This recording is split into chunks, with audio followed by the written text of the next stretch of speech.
Mr. Blessed? Take your seat. Got a lovely couch and a... I want to say one thing. I think you want me to say it, I'm sure. Golden July! You know, for me, ladies and gentlemen, signing autographs, I don't know, at my age, I'm more popular than any of these young lads and lasses. There's no end to my talents, you know.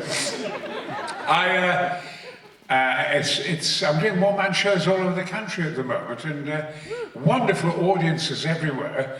And I'm more employed now. I become the voiceover king. You know, you see me in Ladbrokes as that giant, knocking the shit out of everybody. I'd like to say that when I was a boy, which I don't talk about much, in the war years, in Guildford, halfway between Doncaster and Barnsley, were two wonderful cinemas. And we used to go and see Buster Crabbe in Flash Gordon. And I was a coal miner's son. And we came out after every episode, and I'd run down the embankment, pretending to be Voltan. And then I was about 7 or 8 years of age. I never dreamt that one day I'd actually play him. And of course, it was a wonderful series of Buster Crabbe in black and white. A tremendous kind of music. You know, on a dark level, when you think of terrorists with bombs strapped to themselves. Well, in the original Flash Gordon in black and white with Buster Crabbe, the Annihilatons walked around on Mars with these explosive things. They were walking bombs. Of course, Flash had to survive them. But he was brilliant, Buster Crabbe. Blonde hair, marvellous acting. Of course, he was a gold medalist swimmer and diver. I tried to get him in our film. I wanted to get Buster Crabbe in the beginning, where Flash goes to the aeroplane, and I said, why can't you have Buster Crabbe? He was 85 at the time, with silver hair, looked wonderful, still very fit. Have him be his father and take him to the plane. But Dino wouldn't wear it. But anyway, it was a shock to me, of course, when I was suddenly cast in it. I want to say here and now, ladies and gentlemen, that I feel that Flash Gordon, in its present form, is perfect. Not because I'm playing Voltan in it, but I think it has great style. Now you see it repeated all the time on television, on Sky Classics and this, that and the other, and they're giving it 4 and 5 stars. It's growing in momentum. I think it has, the genius of it is, and they mustn't make a remake, is the fact it has a comic strip style. The music is said beatific by Queen. And it has this wonderful kind of comic strip style. And I think that Sam, as Flash, is perfection. Now, it's very difficult. I mean, you can get people to play Voltan and Ming and all that. Nobody can play it as well as I could, of course. But with Flash, you know, say you had a young Tom Cruise playing it, or any of the Brad Pitt or anybody, why love? But you can put a camera angle on them and they look sinister. Now you put a camera anywhere on Sam Jones as Flash, and he's so innocent. I mean, when Ming says to him, "Who are you? Coming out of the world, you fool." And he said, "Well, I'm Flash Gordon, quarterback, New York Jets." And it's so pure. And Flash, I mean, Sam says it so beautifully. I want to say that, of course, that 50% of my life is exploring and 50% acting. And I've just completed, will you please shut up? No. I've just completed space training, as you probably know, actual. My biggest love in life is space, since a child. With all the worlds we had in those days, in 1953, and all the kind of films on Mars, etc., the Eagle comic, and Flash Gordon, and all that. And so my big love in life is space. And I have just completed, at 83 years of age, my final 900 hours in Space City in Moscow, with Putin watching. And I've done 900 hours with NASA on Reunion Island in the Pacific. wearing Martian prototype suits for Mars, with 11 mountaineers, microbiologists, and geologists. And I'm now on the list to go to Mars. Incidentally, the man who has made the suits to go to Mars, the actual suits, is a man who created Predator, which is fascinating. And he has made, I think they cost 27 million quid each, and so forth. So I am now fully trained cosmonaut and astronaut at 83 years of age. I just feel very passionately that people say to me, isn't it dangerous, Mr. Blessed, you're climbing Mount Everest, or you're going to the North Pole? I said, the greatest danger in life is to not take the adventure. Go for it! Ladies and gentlemen, follow your dream. Now, there is no one like you. No one. Nature doesn't cheat. And we've all got something that nobody else has got. And you've got to follow your dream. And don't let the bastards grind you down. Yeah. So, the fascinating thing about, say, Flash and the purity is that when I got to the North Pole, within 20 miles of the magnetic North Pole, the ice is very thin, and a Russian submarine, Typhoon submarine like Red October, came through the ice. And its turret burst through the ice, and this captain got out, and he saw me and went, oh, it's him. Please, say Gordon's alive. So I went, Gordon's alive! And he said, thank you very much, Mr. Blessed. Please. And he invited me on board this Russian Typhoon submarine with my 11 companions. And so, everywhere I go, halfway up Kilimanjaro, you'll meet an Alchaga. Jumbo boy, Jumbo, Miss. Oh, it's him. Please, say Gordon's alive. I think that Gordon's alive is kind of something I just suddenly said in the film, and then it was on the Queen record. But it's a cry for freedom, isn't it? It makes people happy that we're, I mean, it's just that swear quite shit bollockizing at the moment. Jesus Christ, the kind of bloody awful things that are going on in the world, but marvellous things are going on. It's not the entire truth. We're going to win out. We need to get in space. We need to let the Earth rest. I've been president of the national parks in Britain and our national parks for 7 years. I had a great success story.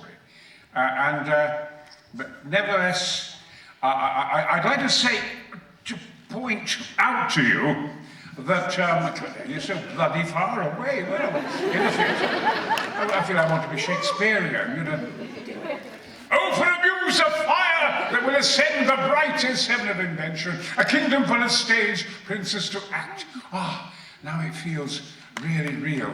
I was asked a short while ago, of course, when England were going up for the World Cup of football with John Terry and all those people, would I do a little bit of Shakespeare to advertise the England team with Capella, it was at the time.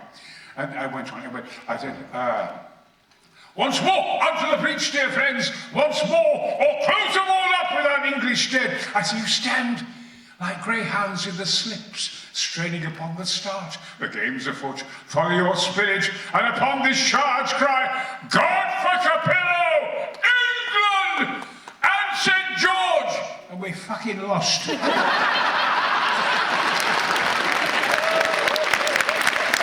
I said, now, in future, when I do it, which I have done, make sure for the European Championship that we win something. But I want to say just one thing about, to give an idea of the kind of style.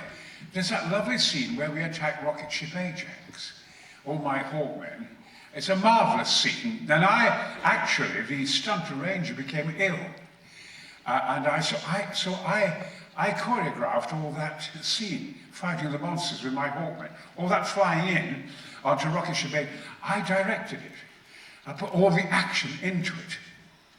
And I'll never forget, that it was marvellous the way you had Flash alongside me, and then I said, well, who wants to live forever? Squadron 40, dive!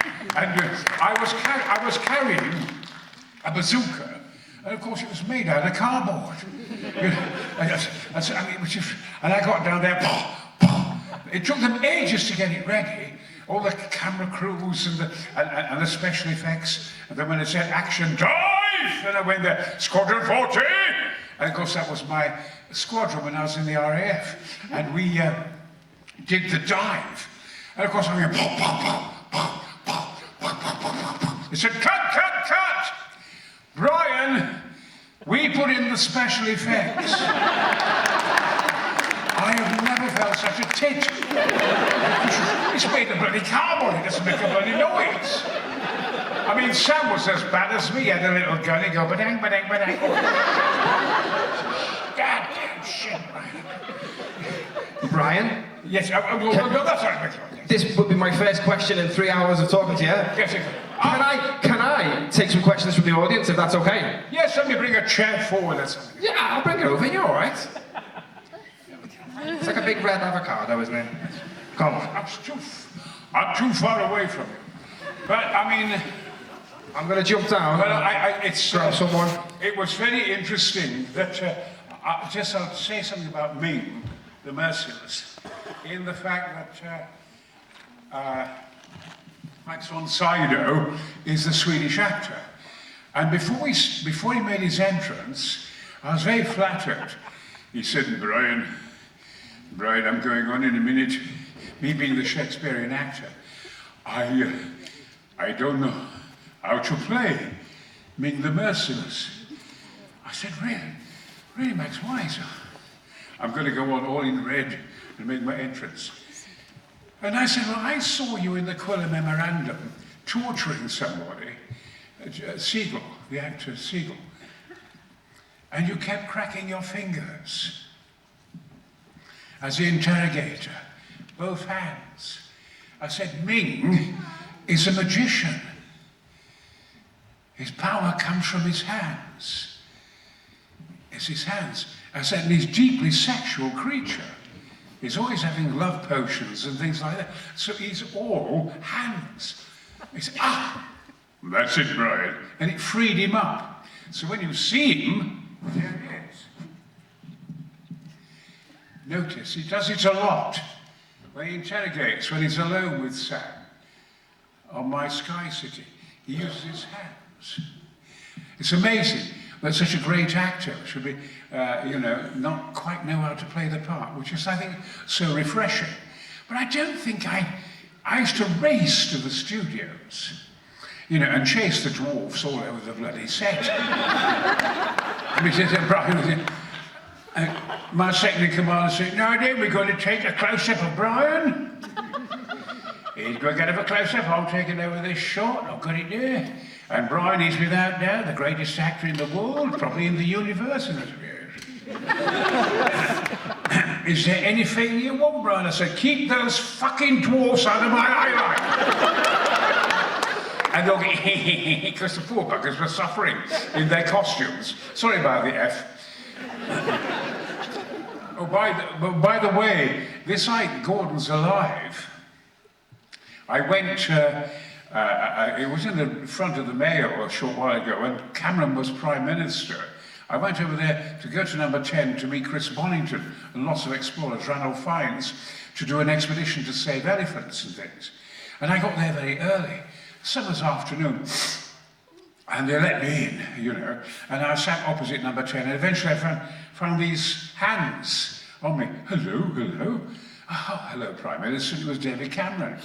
He said, I said, I can't go in until you've got in, and etc. Oh, come in. And he gave me he made me a cup of coffee inside. Then he took me into the cabinet. And he said, please. And I stood on a chair. Then I stood on the table of the cabinet. And then, of course, what did he said, please, say it. Gordon's alive! He said, that'll wake the buggers up! And the Queen, when I was doing a big concert, at Buckingham Palace, she said, we watch Flash Gordon all the time, me and the grandchildren. Would you mind saying to the grandchildren, Gordon's alive? So I said, yes. I said, Gordon's alive! She said, thank you so much. So everywhere I go, the butcher, the baker, the candlestick maker, they want me to say Gordon's alive. But it's a sensational film. It's great being here because I love space. That's my biggest love. I'm going to do a big series with Brian Cox, he and I together, and we're going to travel the solar system together in Dan Dare's Anastasia rocket. And we will go to pretend we're going to actually land on these planets and so forth. And because anything to point the way out there. I mean, so you know, over the last few years, the phone would ring, and it was Stephen Hawking, and my wife would, not Kenneth Branagh or some film star, darling, Stephen Hawking on the phone, and he said, Brian, they want to put me 60 miles in space. What do you think? I said, well, you're going to bloody die anyway. You might as well go up and ha. Brian Blessed says I'm going to fucking die. I might as well go. And so, and I addressed NASA and bollocked them. You're too slow. Come on, you've got to solve gamma rays. And of course, the phone will ring, and it's Buzz Aldrin. I mean, Buzz Aldrin, of course, being one of the 2 men to be first man on the moon. And so many people don't believe he was on the moon, or Armstrong. This bloody idiocy. Like I did all my, you know, Christ almighty, you know. And Buzz said, you know, the next guy who says that I didn't walk on the moon, I'm going to chin him. Have you seen it? The video, a guy goes, I think you're a phony. I don't think you ever landed on the moon. Wow, it's a beauty. Honest shot. Let me explain, to clear that up. We did land on the moon, and we did walk on it. Get some binoculars. You can see what we left. There's 5 expeditions you can see, but the first one, they said, we saw the film, and the light goes down there and casts a shadow. It's a studio. I said, that's the sunlight hitting the astronauts.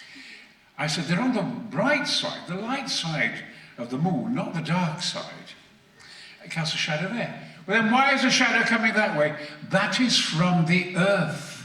The Earth is huge, it casts shadows. And this flag, that it stays rigid. I said, it's Teflon. They made a Teflon for me. Absolutely. You know, I did my space training in Moscow on the Mir space station. When I mentioned that, of course, people said, oh, it shows you're a bloody liar and you've never done any space training and all that, you know, because I've been to 12 Gs at the age of 80 and things like that. I've been in the centrifuge bigger than Wembley in Russia and so forth. Been in MiG-29s and MiG-25. And then they did special training on the Mir. They said that the Mir was dissolved nearly 30 years ago. A space station, it was dissolved. So you're a bloody liar. I said, can you not for a second count up to 2? They made 2, you ignorant twat. They made 1 for training and 1 for space, and it's there. You can see them here. You can go to Space City and pay money like you're paying now, and go and sit in the Mir space station. Anyway, I just, you know, but by the way, I've loved being here. I love being in Flash Gordon, and of course, everybody wants to be in Star Wars, don't they? And I remember that day that therefore I was offered Boss Nass in Star Wars by George Lucas, you know. Which was kind of wonderful to do. I mean, everybody wants to be in. Everyone wants to be in Star Wars. You know, the most famous actors can have 1 or 2 lines in it, and they're thrilled to bits. And I was offered Boss Nass, the King of the Gungans in The Phantom Menace, the prequel, the first of the prequels. And he's wonderful and heroic, and if he's got a head that big, you know. And it's a marvellous scene, I mean, in which near the end, they all come to my sacred grove. R2-D2 and CPO and all the Jedi and Qui-Gon and the Queen, and they all kneel in front of me. And they beg me to save them with my army, my Gungan army. Isn't that wonderful? And there's about 20 cameras on it by George Lucas. And he said, Brian, he said to me, he swore a lot like me, Brian, this fucking scene is really fucking dull. I said, "Well, Brian," I was way above them, 15, 20 feet above them, with this gigantic head. He said, "Can you goddamn do something to liven the buggers up?" So at that moment, and when the Queen says, "Please help us. Oh, please, please help us." And I went, "Me, said like a dish. Maybe we can be friends."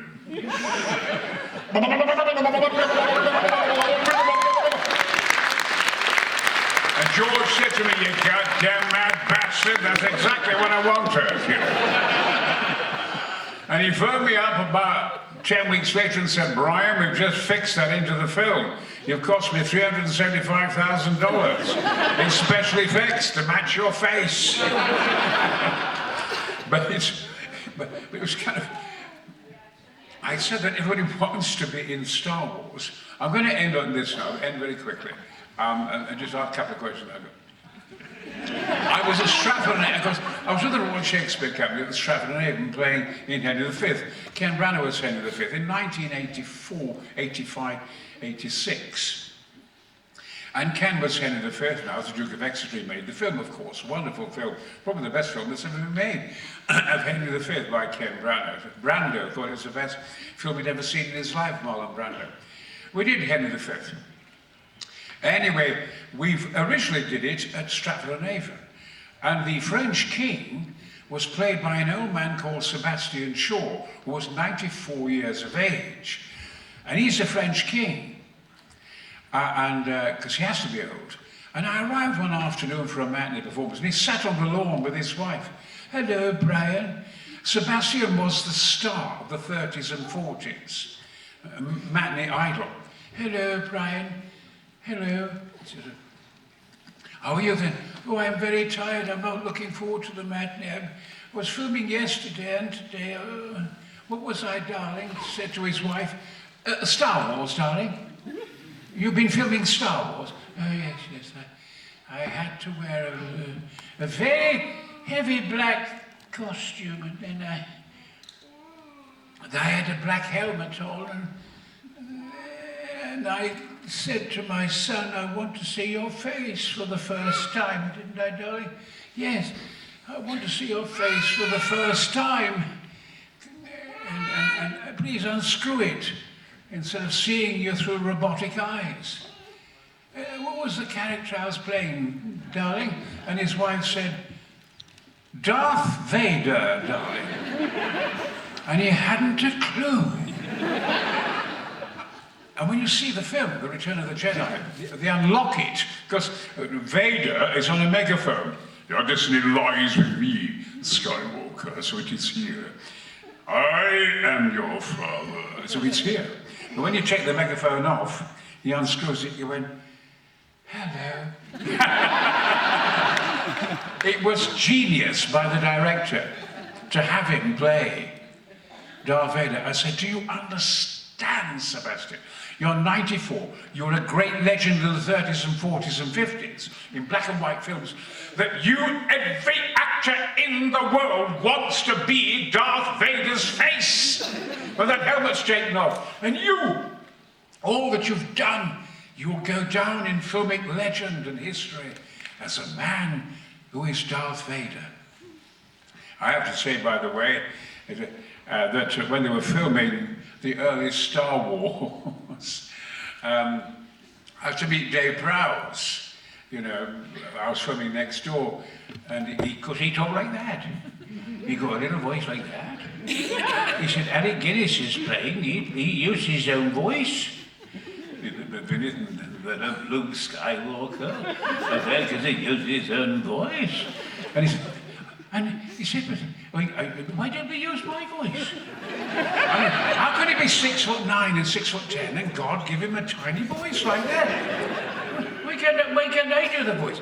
Of course, when they filmed, they had to use his voice. So when, of course, Vader was Earl Jones, the voice, ultimately, but in the filming, it was Dave Prowse, because Dave moved wonderfully. He did actually move and act the part very well. But the voice, so Harrison Ford and all of them had handkerchiefs stuffed in their mouths when they were filming, because this is a great day for the Empire. They've seen the end of Obi-Wan Kenobi. See the end of the rebellion? And they're all... Poor bugger. But his movement as Vader, a very good piece as his Vader to you when you're acting on stage. When he sees the Millennium Falcon in the first episode for the first time, and he goes to, I sense something. And he's sensing, of course, Alec Guinness. And then he's going to go that way. And he's got this lovely cloak, and he goes that way for a second. He does that and that. And the cloak bellows up behind him. So instead of just going off that way, I sense something. And does that and that way. And he makes himself huge. Lovely mover. Brilliant mover. Anyway, I've said enough. Ask a question. We've got time for one question. One question.